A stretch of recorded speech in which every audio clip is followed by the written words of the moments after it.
बनसोडे साहेबांनी सांगितलं की नक्की आम्हाला ठरवावी लागेल की आमचा संघर्ष कशाच्या विरोधात आहे। जर तो त्यांनी सांगितल्याप्रमाणे पुरुष संस्कृतीच्या डोक्यात स्त्रियांविषयी असलेल्या चुकीच्या समजुतींमुळे असेल तर आम्हाला प्रबोधनाचा मोठा मार्ग सुद्धा स्वीकारावा लागेल।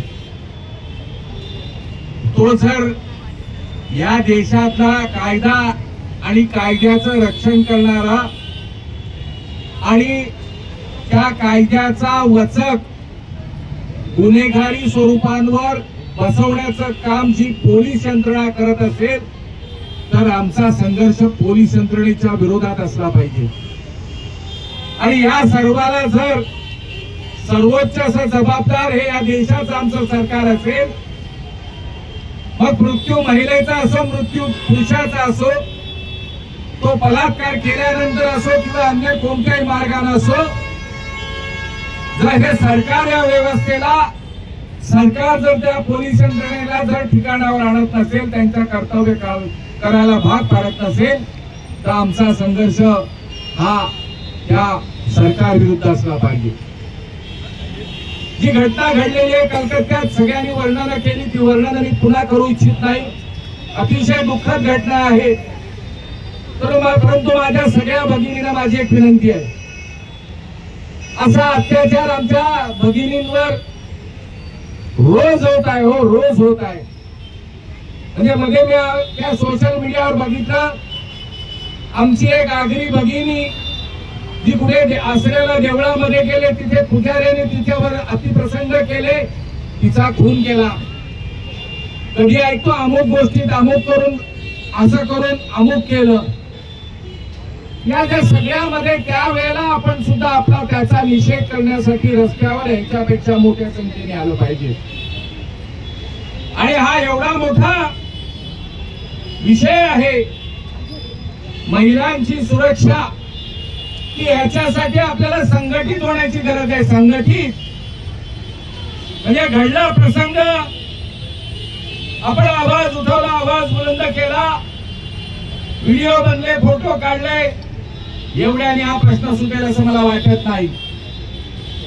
पूर्वी महिलांच्या संघटन असायची, संघटन, ती संघटन आता आपले संपल्यामुळे सर्वांना असं वाटत आहे की महिला एकटीच आहे, ही महिला पण एकटीच आहे, ती महिला पण एकटीच आहे, जे काय होईल ते आपण करू शकतो त्या महिलेच्या संदर्भामध्ये, तिला मारून टाकू शकतो, तिचे हाल करू शकतो, तिचे जे काय असेल ते। आणि म्हणून आज तरी या महिलांनी ठरवावं। अनेकदा आपण रस्त्यावर येतो, मणिपूरमध्ये प्रसंग घडला, आपण रस्त्यावर आलो, थांबलंय का मणिपूर? थांबलेत का महिलांवरचे अत्याचार? आणि म्हणून माझी एक विनंती आहे, या घटनेचा जेवढा धिक्कार करावा तेवढा थोडाच आहे। आमच्या सारख्यांच्या सगळ्यांच्या भावना त्या महिलेच्या, तिच्यावर जो प्रसंग आला, तिच्या कुटुंबियांवर जो प्रसंग आला, त्यांच्या बाजूनी आहेत। परंतु खरा प्रश्न असा आहे, ज्या तरुण महिलांना आज मला कोणीतरी सकाळी फोन केला होता, दुपारी कोणी केला होता मला माहिती नाही, तो माझी तिला विनंती आहे की निदान देशाच्या पातळीवर, राज्याच्या पातळीवर कलकत्त्यात काय होईल माहित नाही, महाराष्ट्रात काय होईल माहित नाही, पण ह्या तरुण महिलांनी, तरुण मुलींनी, माझ्या भगिनींनी, माझ्या मुलींनी, या महिलांची एक संघटना जर आज आपण खरोखरी जर वसईमध्ये उभी करू शकलो सशक्त अशी, तर ज्याच्यातून कम से कम या वसईमध्ये तरी एखाद्या महिलेवर अत्याचार करण्याची हिंमत, मग ते पुरुष असो, प्रशासन असो, पोलीस प्रशासन असो, कोणी असो, याची होणार नाही।